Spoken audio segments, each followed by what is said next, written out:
안녕하세요. 이번 주 양현종의 골디락스 시작해 보겠습니다.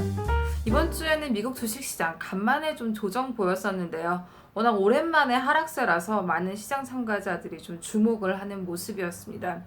일단 지금 계속되고 있는 미국 기업의 4분기 실적부터 좀 살펴보면요. 오늘 같은 경우에 70여 개의 미국 기업들이 4분기 실적을 발표를 했습니다. 실적 결과는 계속해서 예상치를 상회를 하고 있는데요. 지금까지 실적 발표한 기업의 한 70% 이상이 매출과 영업이익 모두가 월가의 예상치보다 높게 나오고 있습니다. 오늘 같은 경우에는 특히 그 미국의 대장 기술주라고 부르죠. 구글, 아마존, 애플의 실적이 발표가 됐는데요. 가장 좋은 실적을 보인 것은 아마존이었습니다. 매출이 크게 올랐는데 연말에 많은 쇼핑 시즌에 미국의 소비 지출이 컸던 것과 더불어서 또 아마존의 그 서버 서비스죠. AWS 아마존 웹 서비스가 굉장히 크게 성장하면서 애널리스트들 예상치보다 훨씬 실적이 좋게 나왔고요. 덕분에 오늘 하루 만에 주가가 6% 상승했습니다. 반면에 애플은 매출이나 영업이익 같은 표면 지표들은 예상보다 잘 나왔지만 이제 아이폰의 판매 대수가 예상치보다 낮았다는 것 때문에 약간 앞으로의 실적 전망은 좀 안 좋지 않나라는 생각에 상승폭은 좀 제한적이었고요. 구글 실적은 좀 실망스러워서 오늘 그 예상치보다 매출이 좀 적게 나오면서 장 끝나고 나서 구글 주가가 장 마감 이후에 거의 한 5%까지 빠졌었습니다. 그러다가 좀 실적의 세부 사항을 보니까 구글 광고의 클릭수가 많이 늘었고요. 또 광고 클릭이 매출로 연결되는 비율도 높아졌다는 것이 확인이 되면서 현재 실적보다는 미래 실적에 대한 전망은 괜찮을 수도 있겠다. 광고를 통한 모니타이제이션이 잘 이루어질 수도 있겠다라는 생각에 좀 장 마감 후에 여러 가지 디베이트가 있은 후에 그 하락폭이 좀 많이 회복이 되는 모습이었습니다. 그래서 대장주들의 기술주들의 실적은 대부분 좀 괜찮게 나왔음에도 불구하고 실적에 관계없이 주식시장은 좀 매도 압력이 이번 주에는 뚜렷한 모습이었는데요.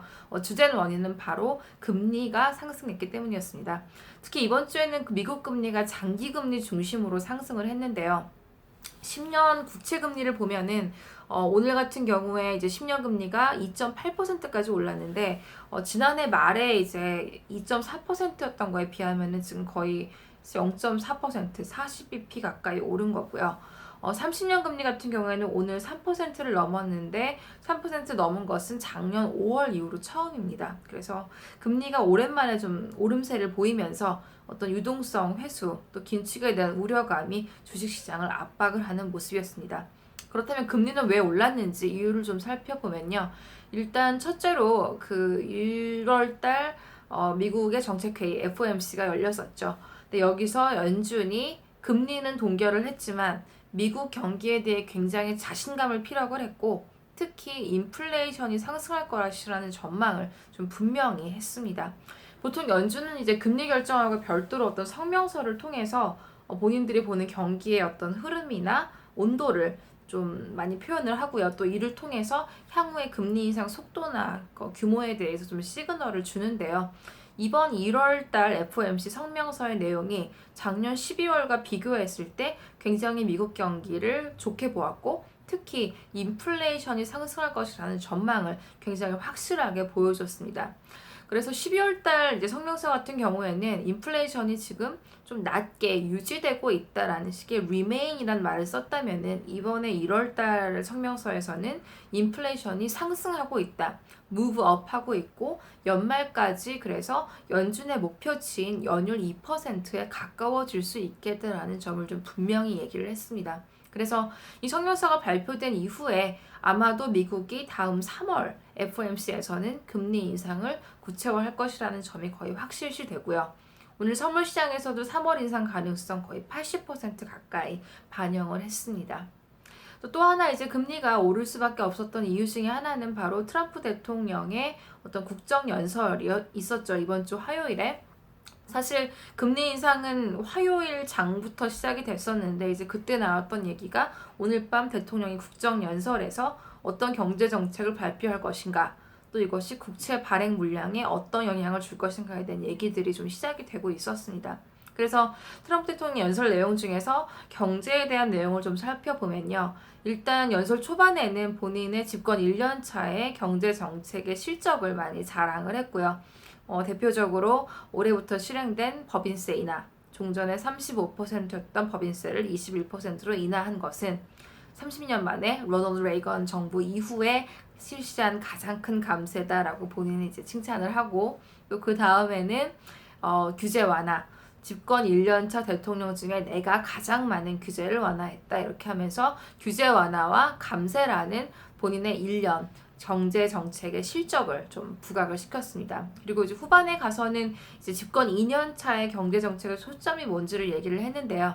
대외적으로는 보호무역이고요. 대내적으로 이제 인프라 투자 얘기를 했습니다. 그래서 미국의 도로, 항만, 낙후된 시설들을 1.5조 달러를 투자해서 내가 개선을 시키겠다 이렇게 얘기를 했는데, 예산이 필요하겠죠. 예산이 필요하기 때문에 국채 발행량을 늘 수밖에 없고요.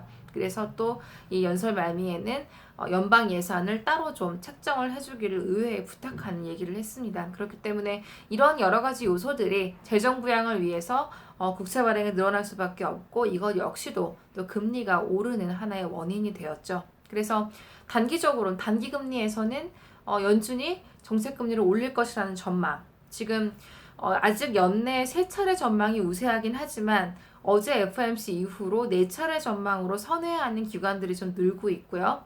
또 앞으로 만약에 유가가 계속 상승하고 달러화가 약세로 가면서 수입 물가가 증가하게 되면 앞으로 인플레이션 전망에 따라서 3차례 인상이 4차례 인상이 될 수 있는 가능성은 충분합니다. 이럴 경우에 이것을 반영해서 아마도 단기금리 중심으로 상승이 예상이 되고요. 장기금리는 말씀드린 것처럼 장기금리에 영향을 주는 것은 장기적인 인플레이션 전망과 또 장기 국채의 수급인데, 인플레이션 전망 올라가고 있고요.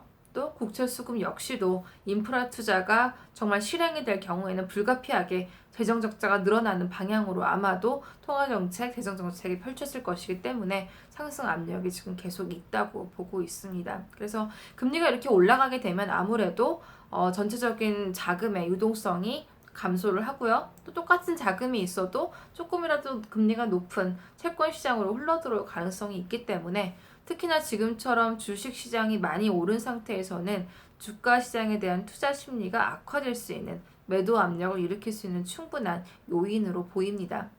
특히 이번 주에 시장에서 그동안에 좀 우려 섞였던 질문, 지금 미국 증시가 이렇게 많이 올랐는데 과연 어떤 계기로 조정이 일어날 것인가, 그리고 그 조정폭은 얼마나 클 것인가에 대한 좀 어떤 시그널을 읽을 수 있는 시간이었고요. 그 조정의 계기는 금리 인상이었죠. 금리가 상승하면 주식시장이 이렇게 영향을 받는다는 것을 확인을 할 수가 있었습니다. 특히 지금 좋은 기업 실적과 또 금리 인상 전망이라는 이 호재와 악재가 팽팽하게 좀 주식시장에서 충돌을 하는 모습을 보이고 있는데요. 오늘 같은 경우에도 굉장히 처피한 마켓이어서 결국 상승과 하락이 반복되다가 보합권에서 끝났는데, 실적이 좋게 나오고 기업 실적이 예상보다 좋았다 이런 뉴스가 전해질 때는 다우존스 같은 경우에 한 150bp까지 오르다가 포인트까지 오르다가, 그러다가 금리 상승세가 본격화되면서 150포인트를 그대로 되돌리고 결국에는 보합권에 머무르는 그런 시장 모습을 보였기 때문에, 앞으로도 만약에 금리의 상승 전망이 강해지거나 여러 가지 시나리오가 있을 수 있을 거예요. 앞에 말씀드린 것처럼 금리 인상 전망이 연내 3차례에서 4차례로 강화가 되거나, 유가가 급등하거나, 아니면 달러와 약세가 계속되거나, 혹은 미국을 따라서 아직까지 구체화는 안 됐지만 일본이나 유럽 같은 중앙은행들이 금리 인상 계획을 구체화시키거나 이렇게 하면서 글로벌하게 중앙은행들의 금리 인상, 긴축 분위기가 본격화될 경우에 주식시장은 앞으로도 압력을 받을 수가 있을 겁니다. 특히나 지금처럼 미국 증시 밸류에이션이 역사적으로 좀 최고치를 기록을 하고 있고, 또 여러 가지 비트코인이나 암호화폐 관련 이슈 때문에 투자 심리가 약간 불안한 상태에서는 충분히 어떤 계기로 인해서 주식시장 조정 가능성 많이 보일 수 있을 것 같고요. 앞으로도 그래서 장기 금리나 이런 매크로한 밸류들을 좀 많이 보시면서 주식시장 대응하는 전략이 필요할 것 같습니다.